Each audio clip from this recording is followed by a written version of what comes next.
What's up, Project Nerd fans? This is Kerry coming to you from the 8th Annual Front Range Film Festival here in Longmont, Colorado, and I cannot wait, and so I'll just jump right into it. I got Deanna Shultz, who brought the English version, a new chapter. I tried to pronounce the Spanish, I'm not good at it, but you brought an amazing short called A New Chapter. Right. And I want to dive right into it. Your title, though, is not a new chapter. What's the actual title of the film itself? The title itself is Un Nuevo Capítulo, because the overall mission of the story I'm telling is an opportunity to open a door to a new chapter. Right.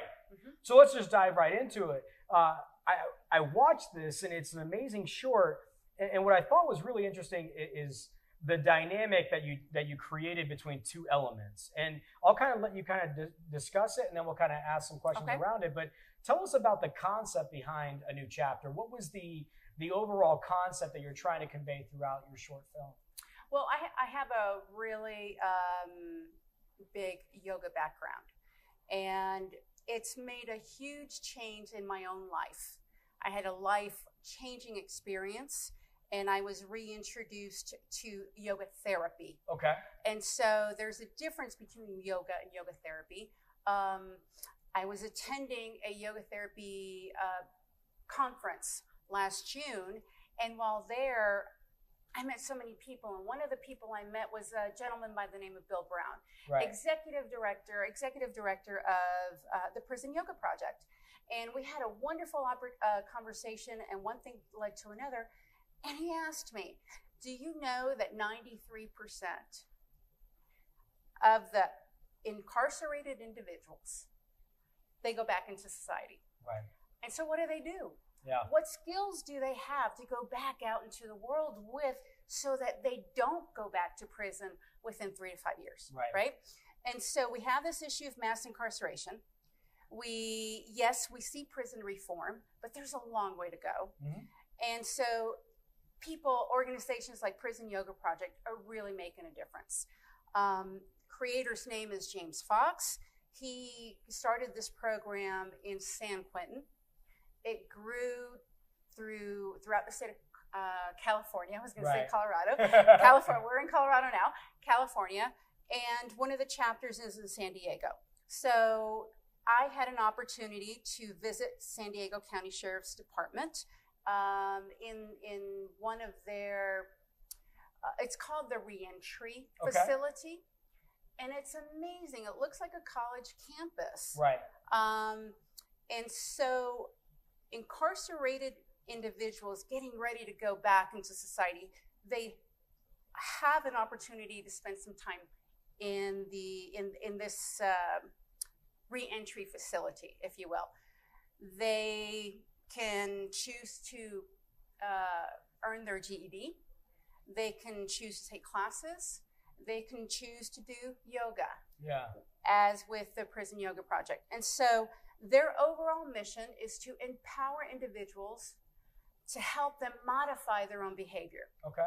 And so when an individual learns to be able to do that, and they go back out into society, and they get into a situation of where they feel anger is coming on, or angst or anxiety, well, these learning techniques, these breathing techniques are helping them take a pause and hopefully help them make a better decision, and not one that causes them to go back. Yeah. So it's helping in the rate of recidivism. Yeah, I appreciate the way you explain that. I think we've heard throughout this festival a lot of different things on social reform, on justice reform. I want to take a step back and clarify, because I did not understand the difference, and I want to make sure not only I, but our audience knows. When you say yoga versus yoga therapy, what's the difference? Okay, really great question. Lots of people there's a debate that sometimes goes on with what's yoga and what's yoga therapy. Well, in the Western society, in our society, for the most part, yoga is thought as a fitness regimen. Right. And so when you think of yoga therapy are using yoga techniques But for individuals with a condition, or whether they're managing a condition, in order to help them improve their overall health and well-being. Right. So you can do that on a one-on-one basis, or you can do that in a small group setting. So, obviously going back to yoga, it's also thought to be a philosophy. It's a way of life. So it can mean a lot of different things to different people. Yeah. But for the most part, when the word yoga is mentioned, is stated in just a general society, it's thought of as a fitness regimen. Yeah.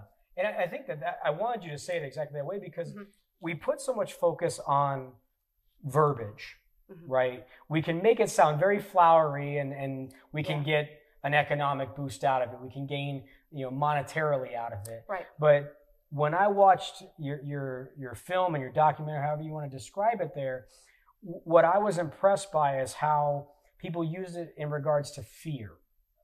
An underlining tone that you heard throughout some of these people that are going through reentry was how it was eliminating fear. Right. How does this particular therapy eliminate some of that fear, or allow them the ability to acquire more self-awareness to be able to re-enter the environment and contribute from a societal basis? Okay, so I guess the foundation answer to that is what is one of the most important things that are being taught: breathing. Right. And so through different breathing techniques, what happens is that it's helping the parasympathetic nervous system. Okay. When you're able to regulate your nervous system, you relax. Yeah. You're relaxed. Your muscles are relaxed. You're in a state of being relaxed. Yeah. You're more focused. So when you're more focused, you can make better decisions. And so the basis of the yoga that's being taught is this. And when you learn how to self-regulate, when you learn to be aware, that's when self-regulation happens. But it takes time. Yeah. And it takes caring and compassionate individuals to go into a facility and help. Not a lot of people would do that. Right. And they don't get paid a lot of money.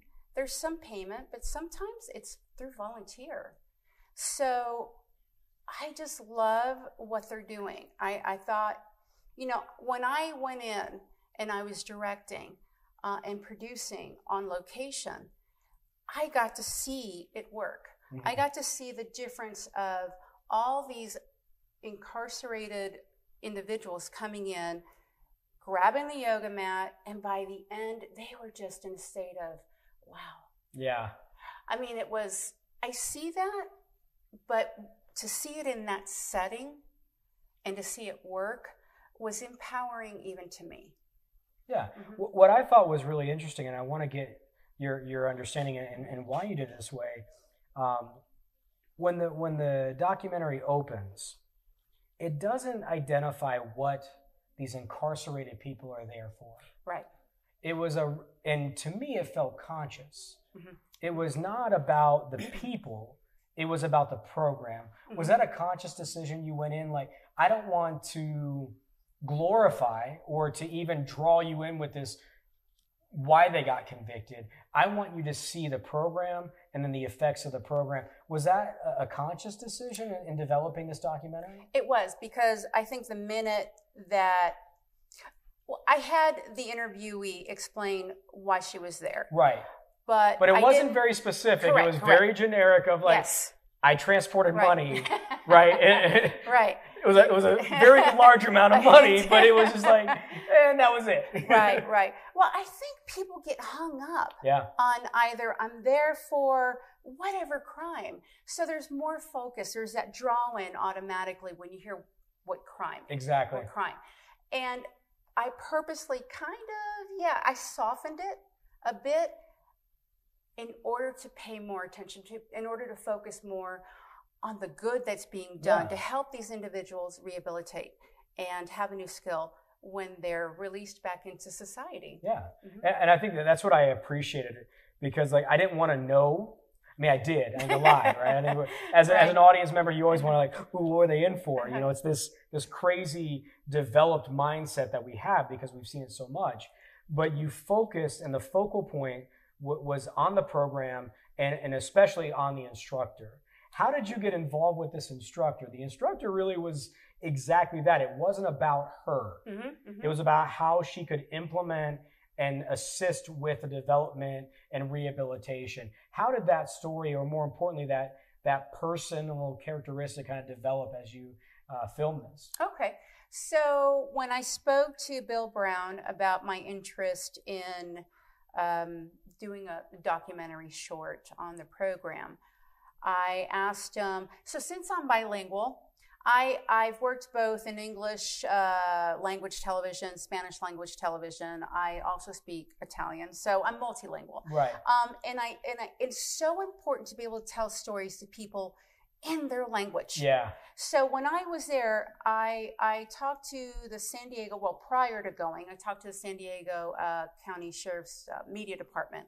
I said, I am bilingual. It's very important to me. If at all possible, I would like to do one in English, and I want to interview people in English.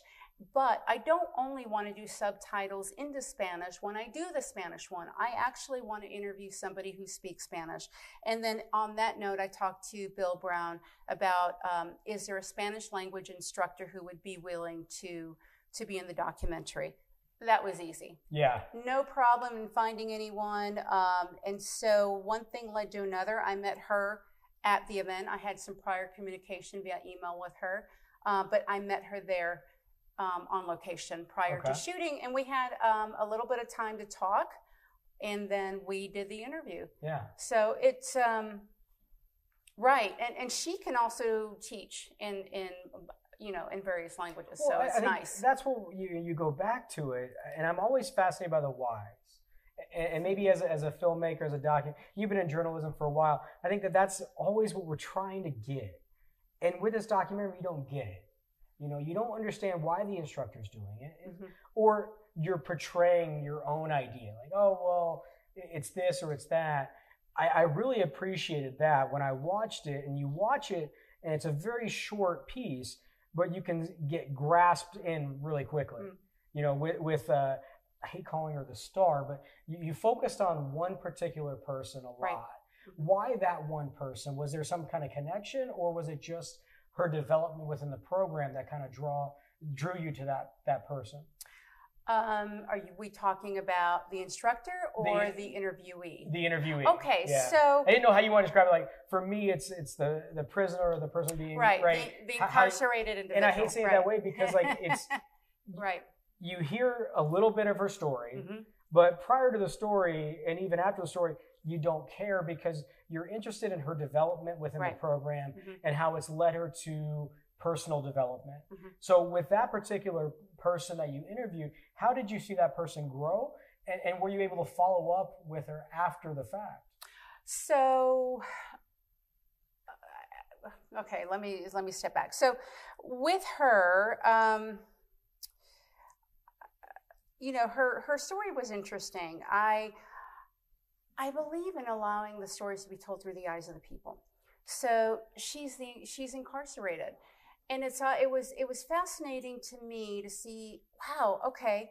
When you think of incarcerated individuals, you think of sometimes they're rough and tough, and then whatever comes to mind, stereotypical, unfortunately. Right. So when I had this conversation with her, I was like, wow. Her demeanor was soft, and something bad happened in that moment, right? And so she is paying the consequences for that. But what was interesting to me was she had a pretty rough life, and she never had an opportunity to really feel empowered, make her own choices. And I think that really what this program did for her, what she told me the program did for her, was empower her to make her own choices. Right. So that is how she grew as a person, as an individual, to know that she could now make her own choices, and good ones, better ones, for a better life. Yeah, I think that what I got out of it, and I appreciate what you explained it, because it's not about the past. It's not about what was previously done or what led to this incarceration. It's what's going to happen afterwards. And I think that was a really interesting approach in, I'm going to talk about the present, this program, and how it allows for a person to understand how to work through things the right way, how to pause. It's not about reacting. Pause, center yourself, then make a conscious decision. And I think, at least for the small amount of time that we got to see this program, you get to see it in execution from the instructor and from the people that are actively engaged in the program. So I really appreciate it. I definitely was very intrigued by it. I've done yoga a few times. As you said, more yoga as an exercise, not a therapy. But I was really interested in that element and started to look at it more for what I can benefit from as a person, how I can make better decisions, and how I can ultimately just pause, center myself, make the right decision, or execute my decision more appropriately. So Deanna, I really appreciate that. Thank you. So for our audience that aren't here currently at the Front Range Film Festival, is there an approach of putting this online so people can see it, or how can they get more engaged with this program and stuff that you're going to be doing later down the road?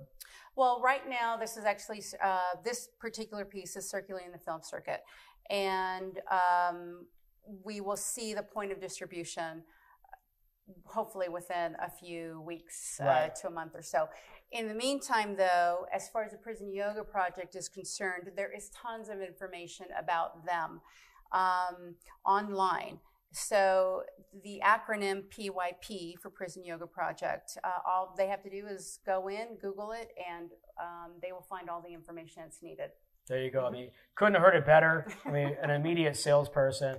But please, I mean, obviously we brought light to it, but the severity of it, the ability to rehabilitate and to re-enter society in the right way, I think is something that we've seen a lot at this film festival, and certainly something that you brought to our attention through a great program that you can, not you hopefully, but that people are doing that are going to make them better as they re-enter into society. So again, we got Deanna Shultz from A New Chapter. Please go out, not only look at this, but see what you can do locally, but support the prison yoga program and other programs that benefit not only you, again, you as the collective and global, but also how it can affect your community. But until next time, stay tuned to more content from the Front Range Film Festival. Thank you. Thank you so much for having me. Thank you.